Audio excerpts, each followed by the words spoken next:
Kamu bisa pakai pengasihan penglaris untuk usahamu itu, ucap Mbah Tarjo. Maksudnya bagaimana, Mbah? Kalau kamu yakin akan membeli pengasihan ini, nanti akan saya kasih tahu. Tapi kamu harus bayar maharnya terlebih dahulu. Berapa, Mbah, maharnya?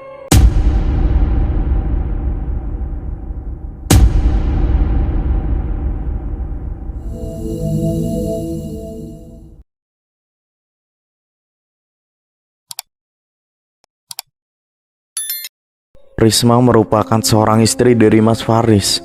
Risma seorang pekerja di kantoran. Begitu juga dengan Mas Faris yang bekerja di sebuah perkantoran yang sama.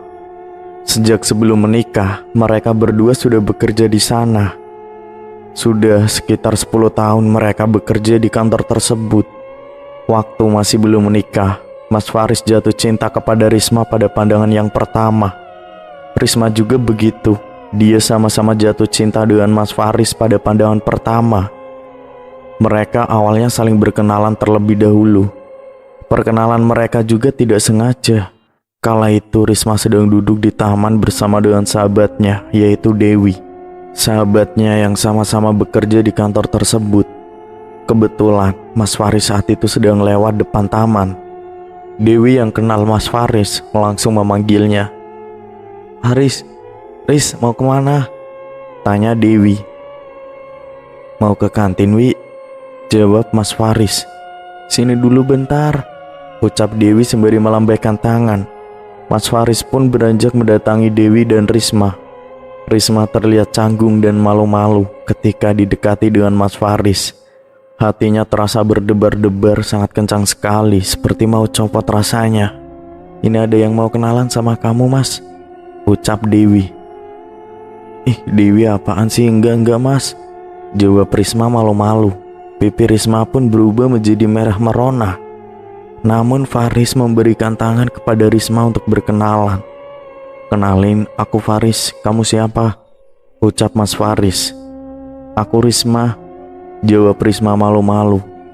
Perkenalan singkat tersebut pun berlalu, dan Risma pun memberikan nomor HP kepada Mas Faris. Risma dan Mas Faris sekarang saling mengirim pesan lewat chatting. Kadang mereka juga teleponan. Hubungan mereka semakin dekat hingga akhirnya mereka berpacaran. Risma dan Mas Faris menjalin hubungan selama 2 tahun. Mas Faris menyatakan keseriusannya kepada Risma untuk menikahi Risma. Akhirnya Mas Faris datang ke rumah Risma untuk menemui kedua orang tua Risma, meminta restu kepada kedua orang tua Risma. Ketika kedua orang tua Risma dan Mas Faris sudah merestui, mereka pun menikah. Setelah menikah, Risma dan Mas Faris masih tetap bekerja di kantor. Beberapa bulan menikah, Risma dan Mas Faris mendapatkan kabar bahagia bahwa Risma dan Mas Faris telah diberi kepercayaan dari Allah Subhanahu wa Ta'ala. Risma tengah mengandung anak pertama. Saat Risma hamil, dia tidak diperbolehkan oleh Mas Faris untuk bekerja. Kamu tidak usah kerja dulu, kamu cuti hamil saja, ucap Mas Faris. Tapi Mas, jawab Risma, gak ada tapi-tapian, kamu ikuti saja apa kataku, ucap Mas Faris. Iya Mas, jawab Risma. Semenjak hamil, Risma akhirnya cuti kerja, supaya Risma lebih fokus untuk menjaga kehamilannya. Singkat cerita, beberapa bulan kemudian, Risma merasakan sakit pada perutnya. Sepertinya Risma akan segera melahirkan. Waktu itu malam hari sekitar pukul 10 malam. Jadi ada Mas Faris di rumah. Dengan sigaplah Mas Faris membawa Risma ke rumah sakit. Sesampainya di rumah sakit, Risma mengalami kontraksi yang sangat sakit sekali. Mas Faris yang ada di samping Risma mencoba menenangkan. Hingga akhirnya sudah tiba waktunya Risma akan melahirkan. Lahirlah anak perempuan mereka yang cantik dan lucu. Saat anak pertamanya lahir, Mas Faris langsung mengazani bayinya. Singkat cerita, Risma masih sibuk mengurus anaknya yang masih bayi itu. Apalagi Risma harus memberi ASI. Jadi Risma ada yang membantu untuk merawat bayinya. Setelah anak Risma sudah semakin besar, sekitar usia 5 bulan, Risma kembali bekerja di kantor. Sedangkan anak Risma dirawat ibunya Risma. Risma kembali bekerja. Risma dan Mas Faris biasanya berangkat ke kantor sekitar pukul 6 pagi. Sedangkan pulangnya jam 8 malam karena harus lembur. Jadi mereka jarang sekali melihat anaknya. Setiap berangkat anaknya masih tidur. Saat pulang bekerja anaknya juga sudah tidur. Jadi Risma dan Mas Faris bertemu dan bermain dengan anaknya itu setiap hari Minggu. Saat hari libur kantor, Risma masih tetap memberi ASI untuk anaknya itu. Setiap malam sebelum tidur, Risma selalu memompa ASI terlebih dahulu untuk nantinya disimpan pada kantong ASI sebagai stok ASI untuk anaknya setiap hari. Namun meskipun begitu, ibunya Risma tidak keberatan jika anak Risma dirawat oleh ibu Risma. Setiap hari Risma dan Faris selalu sibuk dengan pekerjaannya. Jarang sekali berkumpul dengan keluarga. Hari-harinya disibukkan dengan kerja, dan kerja. Hingga anaknya sekarang beranjak umur 1 tahun, Risma masih tetap bekerja. Saat waktu libur kerja, Risma dinasihati oleh ibunya. Riz, kamu itu apa gak kasihan sama anak kamu? Dia rindu sosok ibunya yang selalu ada untuk mengurus. Kamu jangan egois begitu. Bukannya ibu tidak mau mengurus anak kamu, tapi mumpung belum terlambat nanti kamu menyesal. Jelas ibu Risma. Seketika Risma termenung mendengar apa yang dikatakan oleh ibunya. Iya bu, nanti aku bicarakan dulu sama Mas Faris, ucap Risma. Biar Faris saja yang bekerja. Kamu urus anak kamu sebagai ibu rumah tangga, atau kamu cari kerja lain yang bisa sembari rawat anak kamu. Ibu Risma menimpali. Sore berganti malam. Risma mengatakan kepada suaminya tentang apa yang dikatakan ibunya tadi siang. Mas, gimana kalau aku resign saja dari kantor? Tanya Risma. Memangnya kenapa? Tanya balik Mas Faris. Ya aku mau lebih dekat dengan anak kita mas. Kan selama ini anak kita diurus terus sama ibu, ucap Risma. Ya sudah terserah kamu saja. Aku mengizinkan apa baiknya untuk kamu, jawab Mas Faris. Mas, kalau aku buka usaha saja gimana? Tanya Risma. Usaha apa Riz? Emangnya nanti kamu tidak tambah repot? Ucap Mas Faris. Buka warung saja kali ya mas. Kan nanti anak kita bisa aku jaga di warung, ucap Risma. Warung apa? Emang modalnya cukup? Tanya Mas Faris. Cukup mas kayaknya, nanti aku ambil dari uang simpanan, jawab Risma. Iya aku dukung kamu kok, ucap Mas Faris. Singkat cerita, akhirnya Risma resign dari kantornya dan sibuk merawat anaknya. Risma tidak terlalu buru-buru untuk membuka warungnya, karena Risma juga masih belum tahu mau buka usaha apa. Risma mencoba mencari-cari di internet mau usaha apa, mencari inspirasi. Sembari menggendong anaknya, Risma menatap layar ponsel. Hingga akhirnya Risma tertarik untuk jualan soto dan bakso. Sebelum Risma akan membuka warung soto dan bakso, dia meminta pendapat terlebih dahulu kepada suami dan ibunya. Waktu itu saat makan malam, Risma menanyakan pendapat kepada suami dan ibu. Menurut mas dan ibu, kalau aku jualan bakso sama soto gimana? Tanya Risma. Apa kamu gak repot Riz? Tanya ibu. Ya terus jualan apa dong bu? Tanya Risma. Sontak suasana menjadi hening. Semua memikirkan usaha apa yang cocok untuk Risma. Udah gak apa-apa bu, aku bisa kok insya Allah. Ya sudah, kalau kamu sudah yakin untuk membuka usaha warung itu lakukan aja Riz, ucap Mas Faris. Makasih ya mas, ucap Risma. Tapi kira-kira di mana ya buka warungnya mas? Tanya Risma. Di pinggir jalan utama sebelah sana saja Riz. Di sana kan banyak kios yang berjejeran, ucap ibu Risma. Iya bu, besok coba deh aku survei ke sana, kata Risma. Keesokan harinya, Risma dan Mas Faris pergi ke kios yang ada di pinggir jalan utama. Kebetulan hari itu Mas Faris libur kerjanya, jadi Risma diantar oleh Mas Faris. Sesampainya di kios di pinggir jalan utama itu, Risma melihat tempat yang strategis maupun yang tidak. Saat Risma melihat, ternyata tempatnya sangat strategis. Banyak konveksi di sekitar kios tersebut. Jadi pasti nanti banyak karyawan yang datang mampir untuk makan di warung. Memang terlihat kios-kios yang lain sudah ditempati warung-warung yang sangat ramai. Banyak yang makan di sana karyawan konveksi itu. Terdapat satu kios yang masih kosong. Risma pun tertarik untuk menyewa kios tersebut. "Mas, sewa kios di sini saja ya. Kayaknya tempatnya sangat strategis sekali," ucap Risma. "Iya, bagus nih, rame. Jalan utama juga orang lewat, pasti nanti banyak yang mampir," ucap Mas Faris. Akhirnya setelah sudah yakin dengan kios tersebut, Risma langsung menghubungi nomor yang punya kos tersebut. Risma mendapat nomor HP pemilik kios dari nomor yang tertera di depan kios. Setelah menghubungi pihak pengelola kios tersebut, Risma pun telah sepakat untuk menyewa kios itu. Risma mulai mempersiapkan bahan-bahan untuk memasak nanti. Risma pergi ke pasar terlebih dahulu dengan diantar oleh Mas Faris, sedangkan anaknya dititipkan kepada ibunya Risma. Sesampainya di pasar, Risma belanja berbagai perlengkapan yang cukup banyak, karena untuk stok juga beberapa hari ke depan. Singkat cerita, pagi buta, Risma sudah terbangun untuk mempersiapkan semuanya. Risma dibantu oleh ibunya. Risma mempersiapkan membuat bakso, dan ibu membantu mengiris bawang dan ayam, dan juga membuat sambal. Mereka saling berbagi tugas supaya cepat selesai.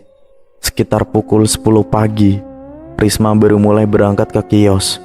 Untuk hari pertama membuka kios tersebut, Risma baca dengan basmalah terlebih dahulu.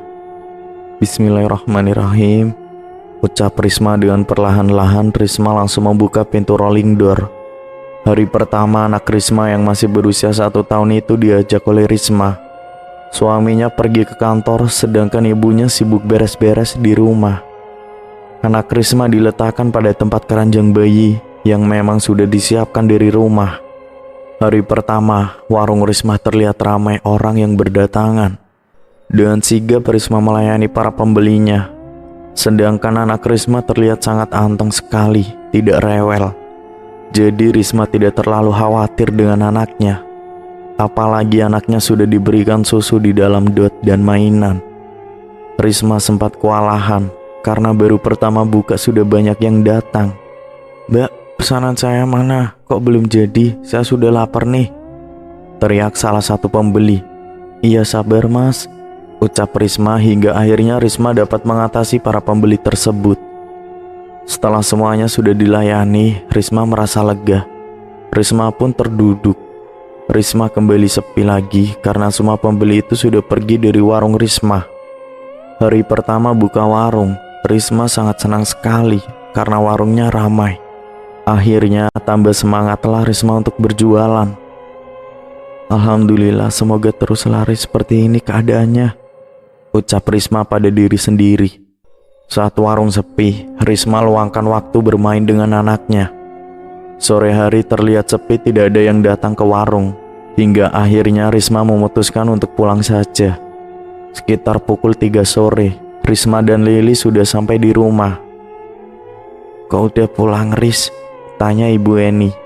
"Iya, Bu," jawab Risma. "Gimana hari pertama buka warung, Ris?"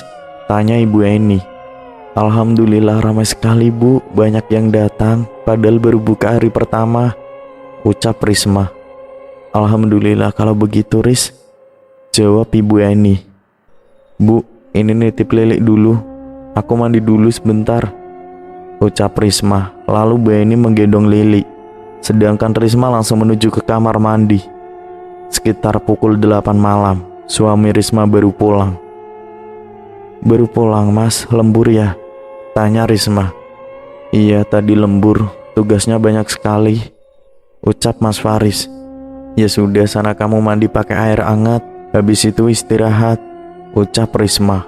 "Oh ya, kamu udah makan belum, Mas?" tanya Risma. "Sudah kok tadi," jawab Mas Faris. "Makan apa, Mas?" "Nasi goreng," ucap Mas Faris sembari melangkahkan kaki menuju ke kamar mandi. Setelah selesai mandi, Mas Faris menghampiri Risma yang terduduk di kasur. "Gimana tadi warung kamu hari pertama buka?" tanya Mas Faris. "Ramai, Mas, alhamdulillah," ucap Risma. Wah, bagus dong, baru pertama buka aja udah ramai. Apalagi nanti, ucap Mas Faris. Iya mas, semoga saja seterusnya ramai terus, ucap Risma. Lili aman gak rewel kan? Tanya Mas Faris. Enggak mas, dia kayaknya tahu kalau aku sedang repot, jadi gak rewel, ucap Risma.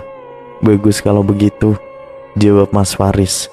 Singkat cerita, pagi harinya seperti biasa, Risma menyiapkan bahan-bahan terlebih dahulu untuk masakannya nanti. Risma dibantu dengan ibunya. Tumben, pagi itu Lili sudah terbangun, hingga akhirnya Risma mencoba membangunkan suaminya untuk menjagakan Lili. Mas, bangun mas, ucap Risma membangunkan Mas Faris. Mas Faris pun terbangun dengan mengucek kedua matanya. Ada apa? Tanya Mas Faris. Itu tolong jagain Lili dulu ya mas, aku sama ibu mau masak, ucap Risma. Mas Faris dengan keadaan yang masih mengantuk berjalan menuju kamar mandi untuk cuci muka. Setelah selesai, Mas Faris mulai mengajak main dengan Lili. Pagi itu, Risma dan Bu Eni sibuk memasak bahan-bahan soto dan bakso untuk nantinya dibawa ke warung. Setelah pukul 6 pagi, Mas Faris memberikan Lili kepada Risma karena Mas Faris harus siap-siap berangkat kerja. Ini Lilinya, aku kan mau siap-siap berangkat kerja, sudah kesiangan, ucap Mas Faris. Lalu Risma pun akhirnya memasak dengan menggendong Lili. Untungnya masakannya itu tinggal sedikit lagi. Pukul 6:30, Mas Faris berangkat bekerja tanpa sarapan terlebih dahulu karena buru-buru sudah telat.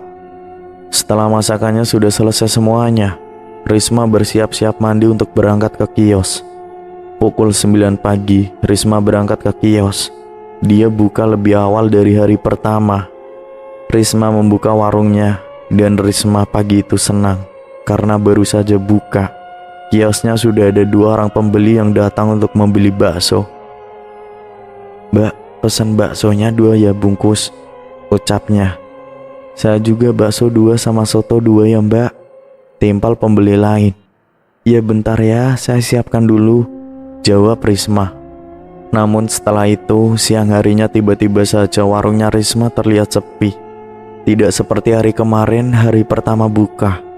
Risma duduk termenung sembari memangku anaknya, serta memangku kepala di atas meja. Risma menatap ke arah depan kios. Banyak orang yang lewat, tapi tidak ada satupun yang datang ke warung Risma. Karena sudah lelah menunggu pembeli datang, tapi tidak ada yang juga datang. Akhirnya Risma memutuskan untuk menutup warungnya lebih awal. Sesampainya di rumah, Bu Eni dikejutkan kedatangan Risma. Loh, kok sudah pulang Ris? Jam segini apa sudah habis semua daganganmu? Tanya Bu Eni. Namun Risma terlihat bertekuk wajahnya, tidak bersemangat. Aku capek bu, warungnya sepi, tidak ada yang datang. Ada 2 orang saja yang datang tadi pagi bu. Semua orang yang lewat di depan warung, tidak ada juga yang datang mampir. Aku memutuskan untuk pulang saja bu, ucap Risma. Ya wajar Ris, namanya juga kamu baru beberapa hari buka. Orang-orang belum tahu. Kamu sabar saja, namanya jualan yang kadang laku, kadang tidak, ucap Bu Eni. Iya bu, jawab Risma, singkat. Singkat cerita, hari berikutnya Risma kembali membuka warungnya dan berharap hari itu ramai pembeli.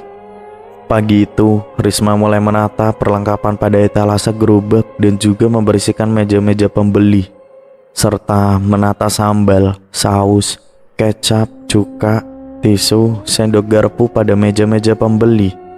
Sedangkan Lili, dia anteng diletakkan di keranjang. Hari itu, Risma lagi-lagi duduk termenung dengan wajah yang tertekuk. Anaknya Risma sudah tertidur. Tiba-tiba ada seorang pembeli yang datang ke warung Risma. Seketika Risma bangkit dengan semangat. Silahkan bu, mau pesan apa? Tanya Risma. Saya pesan bakso 1 sama es teh ya bu, ucapnya. Makan di sini atau dibungkus bu? Tanya Risma. Makan di sini aja mbak, kata pembeli. Bentar ya bu, saya siapkan dulu, ucap Risma. Risma langsung membuatkan bakso pesanan pembeli tersebut. Risma selalu melayani kepada para pembeli dengan ramah. supaya para pembeli itu nyaman dan mau datang lagi ke warung Risma. Beberapa saat kemudian, Risma mengantarkan pesanan bakso kepada pembeli itu. Selang beberapa menit, tiba-tiba ada pembeli lagi yang datang. "Mbak, saya pesan soto 2 bungkus ya," ucap pembeli itu. "Iya mbak, tunggu ya, saya siapkan dulu," ucap Risma. Risma sangat bersemangat karena satu persatu ada orang yang datang ke warung. Namun anehnya setelah 2 orang pembeli tadi datang ke warung, setelahnya sudah tidak ada yang datang lagi, sama seperti hari kemarin.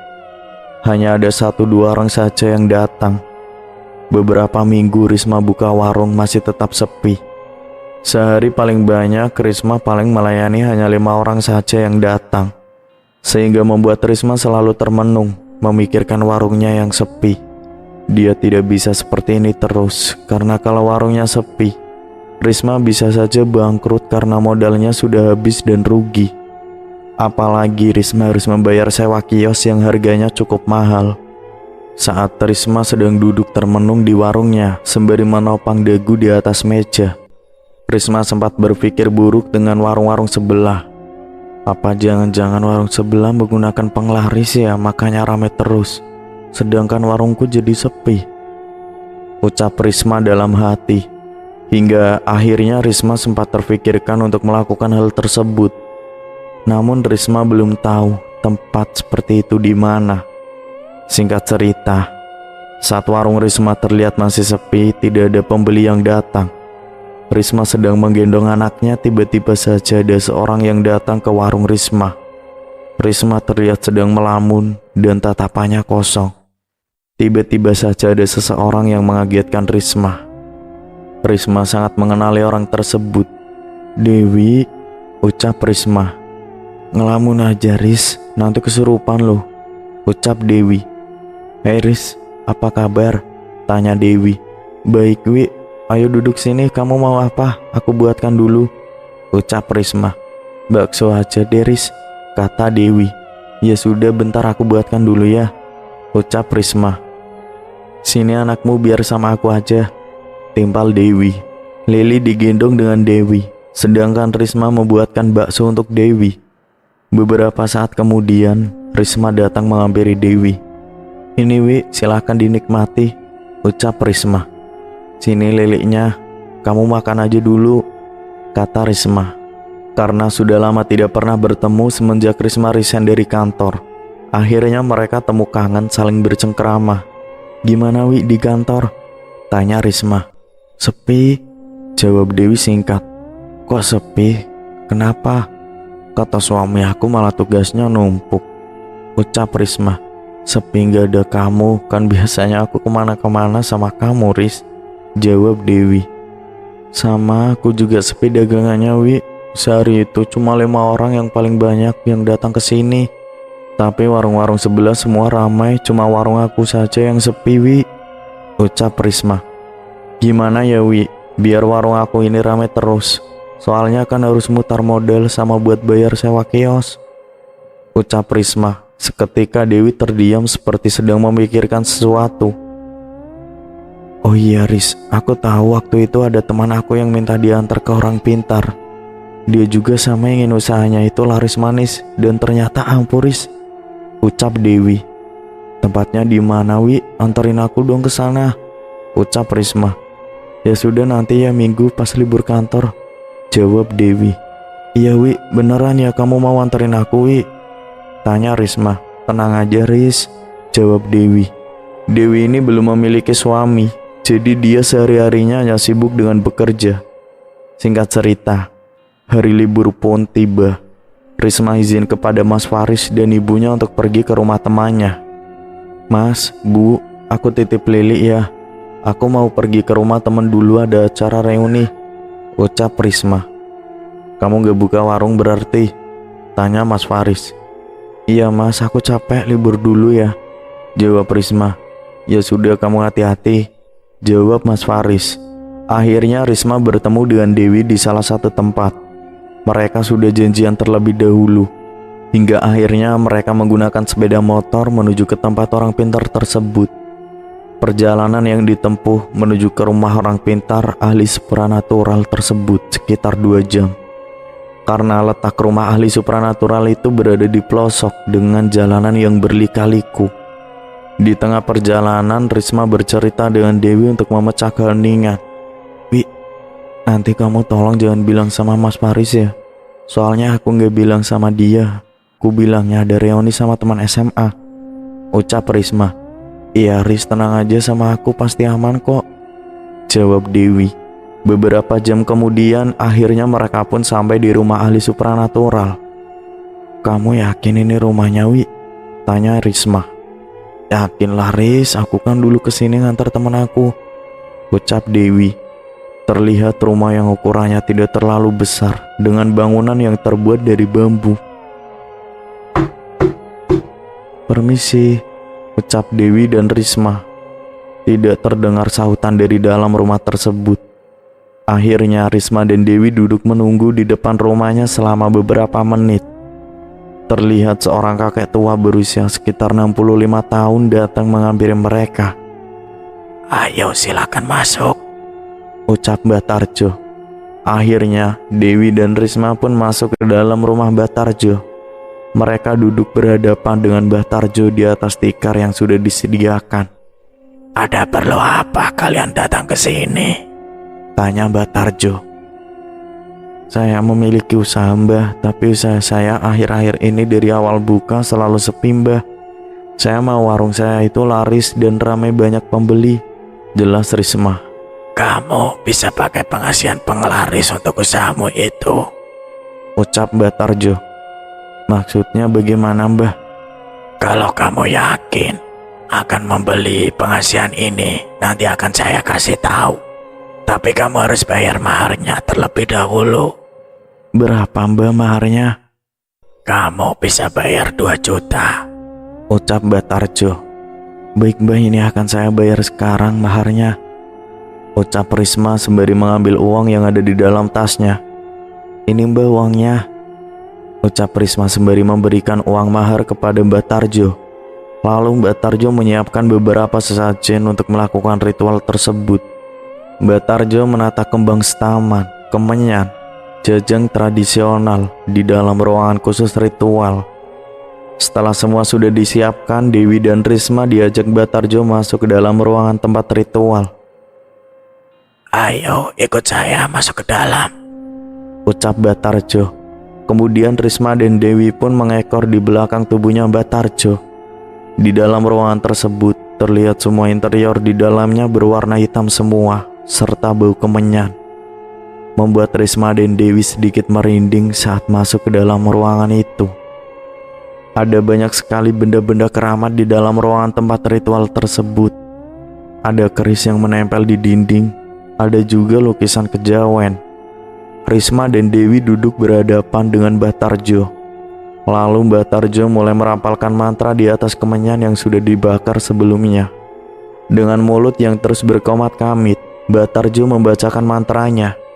Tiba-tiba saja ada hembusan angin kencang yang datang ke dalam ruangan tersebut, serta bau bangkai dan bau anyir yang sangat menyeruak ke dalam hidung Risma dan Dewi. Sontak Risma dan Dewi terperanjat ketika melihat ada sosok yang nyata di depan mata mereka. Seketika Risma dan Dewi saling berpegangan tangan. Tubuh mereka merinding dan bulu kuduk berdiri semua serta gemetaran.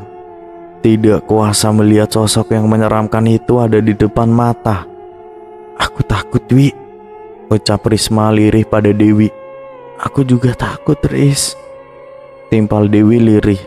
Sosok yang berdiri di samping Batarjo itu adalah sosok pocong dengan wajah gosong, dengan mata yang melotot dan mulut yang menganga. Tidak hanya ada satu sosok pocong tersebut, melainkan ada 4 sosok. Lalu Batarjo bercengkrama dengan 4 sosok pocong tersebut. Risma dan Dewi tidak mengerti dengan apa yang dikatakan Batarjo kepada 4 sosok pocong itu. Batarjo mengeluarkan sebuah batu akik dan keris yang berukuran sangat kecil. Kemudian membacakan mantra-mantra kembali, dan dengan perlahan-lahan sosok pocong itu menghilang masuk ke dalam batu akik dan keris kecil itu. Saat keempat pocong itu menghilang, terlihat ada sebuah asap dan bau bangkai, serta anyir itu perlahan mulai menghilang. Risma dan Dewi benar-benar merinding melihat ritual itu. Lalu batu aki dan keris kecil itu Mbah Tarjo bungkus dengan menggunakan kain putih. Bungkusan kecil kain putih yang berisi batu aki dan keris kecil itu diberikan kepada Risma. Ini nanti kamu simpan, dan nanti kamu harus melakukan ritual setiap hari malam Jumat Kliwon, ucap Mbah Tarjo. Ritual apa, Mbah? Tanya Risma. Nanti batu aki dan keris kecil itu kamu keluarkan dari kain.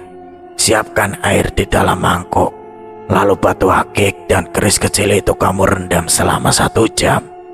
Setelah itu air bekas rendaman batu akik dan keris kecil kamu cipratkan di sekeliling depan warung kamu. Jelas Mbah Tarjo. Baik Mbah, saya mengerti, ucap Risma. Letakkan bungkus kain putih itu pada laci tempat uang di warung kamu, ucap Mbah Tarjo. Batu aki dan keris kecil ini nantinya akan membuat semua orang datang membeli ke warung kamu. Dan mereka yang sudah membeli di warung kamu akan nyaman serta betah dan pasti akan datang lagi. Jelas Mbah Tarjo. Iya Mbah, kalau begitu kita pamit pulang dulu ya Mbah, terima kasih, ucap Risma. Akhirnya Risma dan Dewi pun pergi pulang dari tempatnya Mbah Tarjo. Singkat cerita, Risma mulai membuka kembali warungnya dan tidak lupa pengasihan atau jimat itu Risma bawa. Sesampainya di warung, Risma langsung meletakkan pengasihan itu di dalam laci tempat uang di warungnya. Hari itu terlihat banyak sekali orang yang datang ke warungnya Risma, membuat Risma keteteran melayani para pembeli yang membludak itu. Untungnya Lili anak Risma anteng, tidak rewel, jadi Risma bisa melayani para pembeli. Sepertinya para pelanggan dari warung sebelah juga datang semua ke warung Risma. Bahkan orang yang lewat saja melihat warung Risma ramai, langsung datang ke warung untuk beli bakso. Masakan Risma juga enak dan harga untuk 1 porsi soto dan juga bakso juga murah. Hari itu Risma sangat senang dan semangat karena warung Risma ramai dari pagi hari pertama buka hingga sore hari. Di saat Risma akan menutup warungnya, masih saja beberapa orang yang datang. Karena semua sudah habis, tidak tersisa, Risma pun segera menutup warung dan pulang. Sesampainya di rumah, Risma ditanya Bu Eni. Gimana hari ini Ris, kamu kok kelihatannya kecapean banget seperti itu? Tanya Bu Eni. Alhamdulillah ramai Bu, laris manis tidak tersisa. Sampai aku kewalahan Bu, capek. Untungnya Lili gak rewel Bu, ucap Risma. Alhamdulillah kalau gitu Ris, jawab ibunya. Ya sudah kamu mandi dulu, Lili biar sama ibu, ucap Bu Eni. Risma pun langsung pergi mandi karena tubuhnya sudah lengket, penuh dengan keringat. Singkat cerita, tiba di mana hari Jumat Kliwon. Saat itu warung masih terlihat sepi. Risma langsung mengikuti apa yang dikatakan oleh Mbah Tarjo waktu itu untuk melakukan ritual. Risma mengambil bungkusan kecil kain putih dan juga Risma menyiapkan air di dalam mangkuk sebagai rendaman batu akik dan keris kecil. Setelah air sudah disiapkan di dalam mangkuk, dengan perlahan-lahan Risma membuka bungkusan kain kecil itu, lalu mengeluarkan batu akik dan keris kecil yang kemudian diletakkan pada air mangkuk. Saat sedang meletakkan batu akik dan keris kecil itu ke dalam air, Risma sembari membacakan mantra yang sudah dihafalnya yang saat diberikan Mbah Tarjo. Setelah sudah dibacakan mantranya, lalu Risma membiarkan benda itu terendam selama 1 jam. Tiba-tiba saja anak Risma yang sedari tadi anteng jadi nangis kejer. Akhirnya Risma gendong anaknya untuk menenangkan Lili. Hingga akhirnya Lili tertidur di gendongannya Risma. Mungkin karena kelelahan, nangis tanpa henti. Setelah itu Lili pun diletakkan di keranjang untuk tidur. Setelah 1 jam, batu akik dan keris kecil itu direndam. Kemudian Risma ambil lagi dan dimasukkan lagi ke dalam kain putih. Lalu diletakkan lagi ke dalam laci uang. Air bekas rendaman tadi lalu Risma bawa ke depan dan dicipratkan di depan warung sembari membacakan mantra. Singkat cerita, Beberapa saat kemudian tiba-tiba saja beberapa orang datang ke warung Risma secara bersamaan. Risma diserbu dengan pembeli. Dia melayani satu persatu pembeli tersebut. Siang itu terlihat padat di warung Risma. Bahkan ada beberapa orang yang tidak kebagian tempat duduknya. Beberapa bulan belakangan, warung Risma ramai terus, tidak pernah sepi seperti awal-awal Risma baru buka warung tersebut. Pendapatan Risma juga semakin bertambah sedikit demi sedikit. Modal Risma balik lagi. Risma mendapat keuntungan yang sangat besar dan dia bisa menabung uang sendiri. Meskipun Mas Faris selalu memberikan nafkah kepada Risma dengan cukup, tapi Risma tidak mau duduk manis saja di rumah. Hingga suatu ketika ada salah satu pembeli di warungnya Risma izin ke toilet untuk buang air kecil. Pembeli tersebut dikejutkan dengan sosok pocong yang menyeramkan dengan wajah yang gosong, mata melotot dan mulut menganga. Hingga pembeli itu pingsan di depan toilet. Semua panik setelah pembeli yang melihat pocong itu tersadar. Pembeli itu menceritakan kepada semua tentang apa yang dilihatnya. Saya lihat ada sosok pocong wajahnya gosong dan sangat menyeramkan sekali di depan toilet. Baunya bangkai dan anyir, ucapnya. Namun para pembeli yang lain tidak berpikir macam-macam dengan warungnya Risma. Mereka kira mungkin kios itu memang ada penghuninya dan penghuni penampakan dirinya. Saat itu Risma terlihat panik dan tegang, namun Risma berusaha bersikap biasa saja. Singkat cerita, karena akhir-akhir ini warungnya Risma selalu ramai dengan pembeli, jadi Lilik dititipkan lagi sama ibunya supaya Risma lebih fokus lagi melayani para pembelinya. Hingga tiba lagi hari Jumat Kliwon. Risma seperti biasa melakukan ritual dengan merendam batu akik dan keris kecil di dalam air pada mangkok. Risma ambil bungkusan kecil putih itu yang ada di dalam laci, lalu dikeluarkan dan direndam pada mangkok yang berisi air.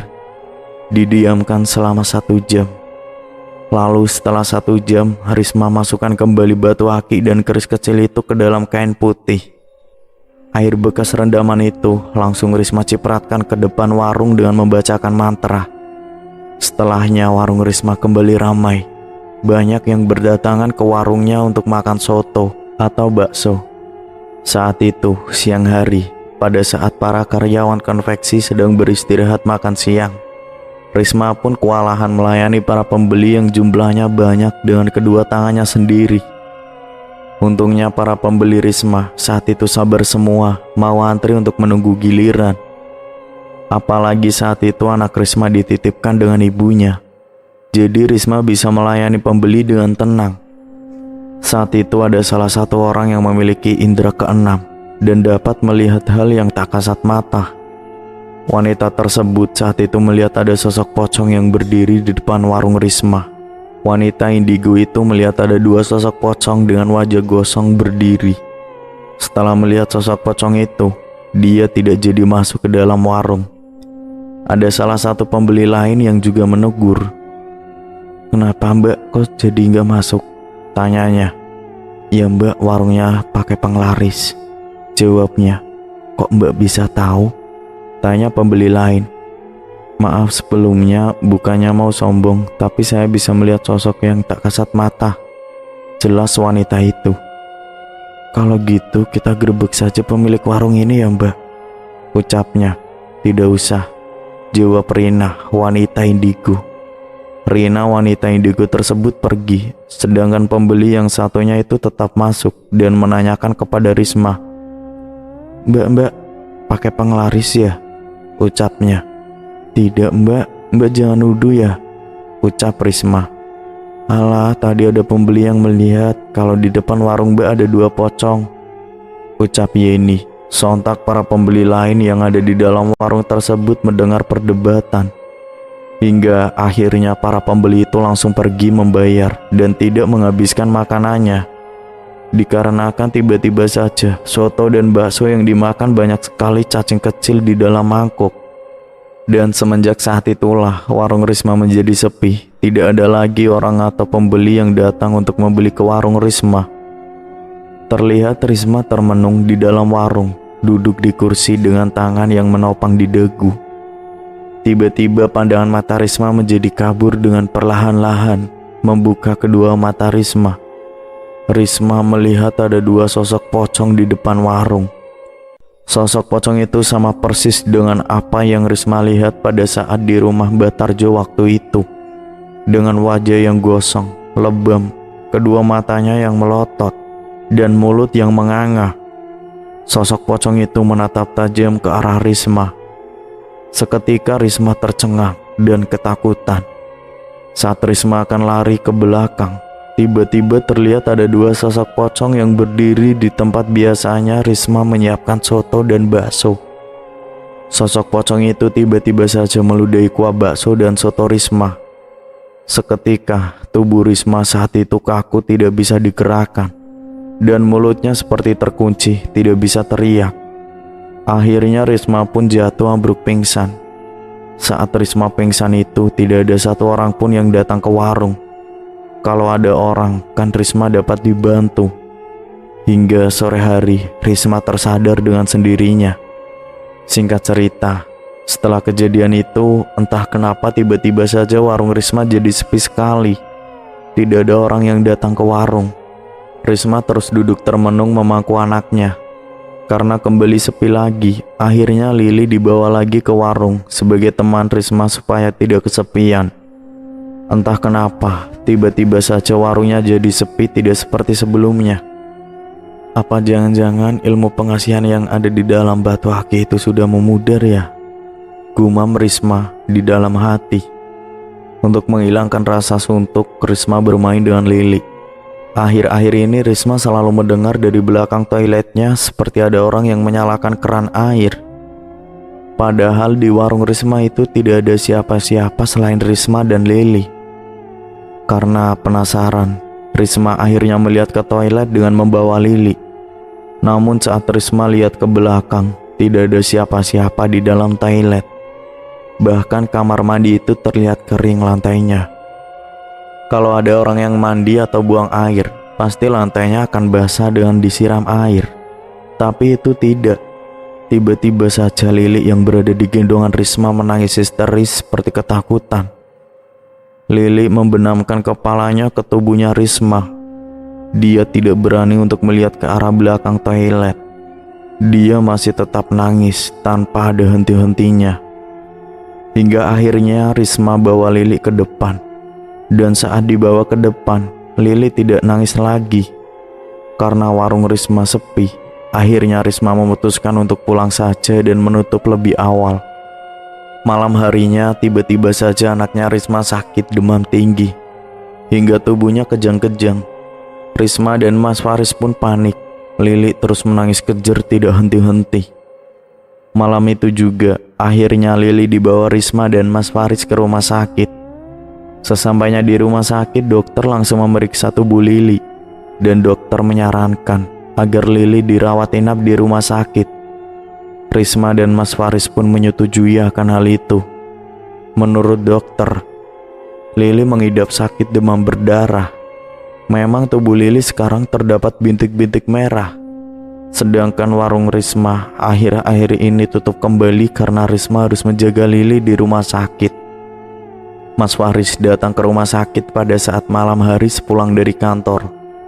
Suatu ketika ada salah satu orang pintar yang melewati depan warung Risma.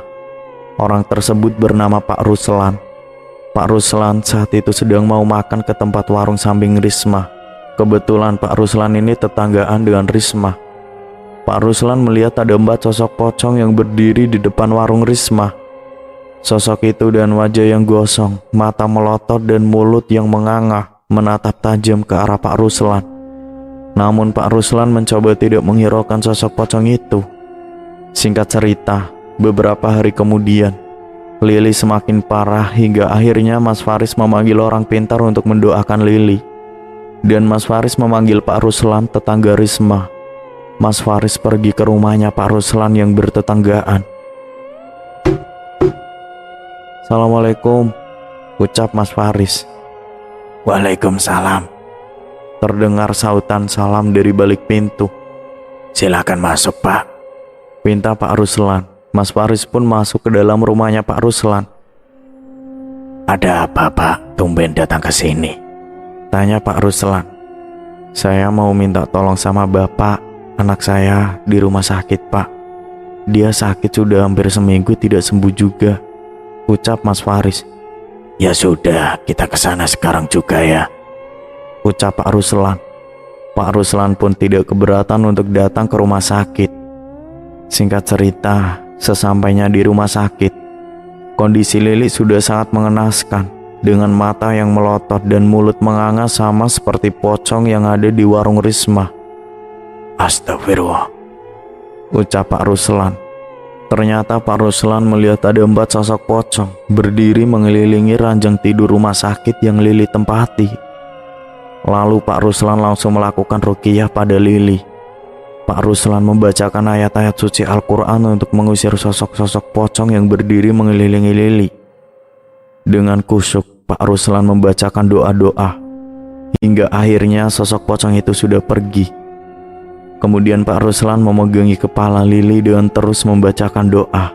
Tiba-tiba tubuh Lili jadi kejang-kejang dengan terus teriak dan menangis, namun masih dalam keadaan mata melotot dan mulut yang menganga. Pak Ruslan terus membacakan doa-doa, sampai pada akhirnya Lili memberontak. Anak sekecil Lili harus mengalami hal yang seperti itu. Saya minta ambilkan segelas air, ucap Pak Ruslan. Lalu Risma langsung menyiapkan segelas air putih dan diberikan kepada Pak Ruslan. Ini Pak, air putihnya, ucap Risma sembari memberikan segelas air putih kepada Pak Ruslan. Pak Ruslan menerima segelas air putih itu, lalu dibacakanlah doa-doa oleh Pak Ruslan. Beberapa saat kemudian Lili tersadarkan diri dan diberikan air putih tersebut kepada Lili. Ini minumkan ke anakmu, lalu sisakan airnya sedikit, ucap Pak Ruslan dengan perlahan-lahan. Risma meneguhkan air putih kepada Lili. Sisanya basuhkan ke wajah anakmu ya, pinta Pak Ruslan. Risma pun mengikuti apa yang dikatakan oleh Pak Ruslan. Mohon maaf sebelumnya, Bu. Bu Risma sebenarnya sudah menggunakan penglaris untuk warung ibu ya? Tanya Pak Ruslan.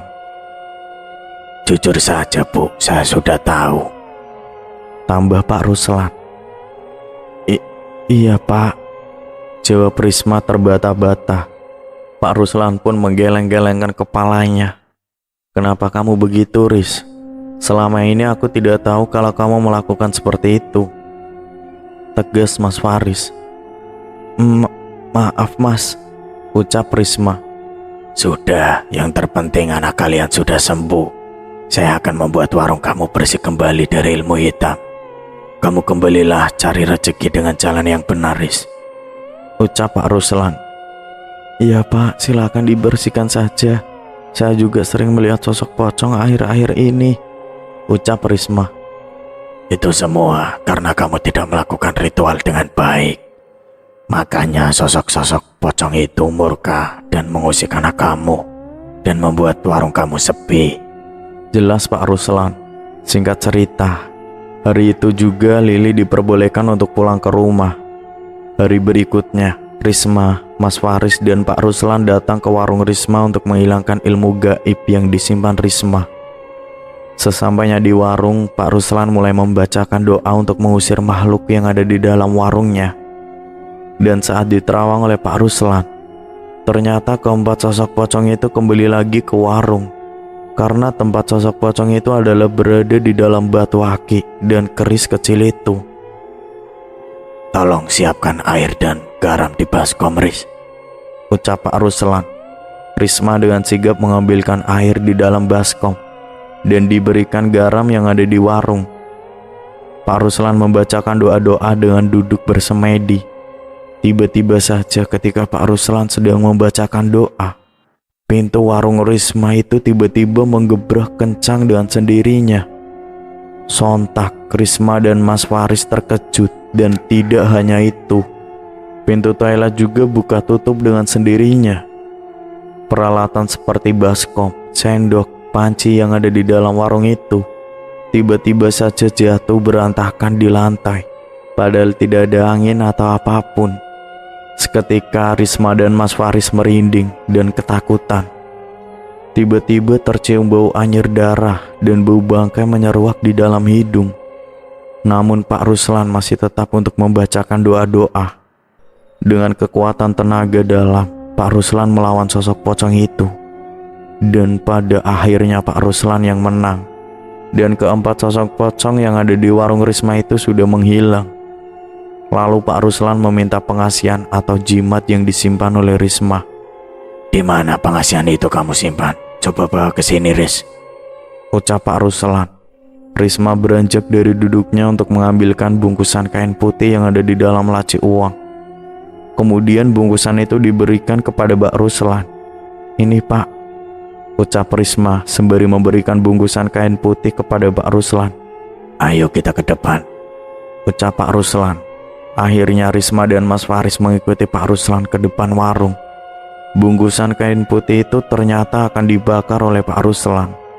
Saat bungkusan kain putih itu dibakar, beserta yang ada di dalamnya juga dibakar.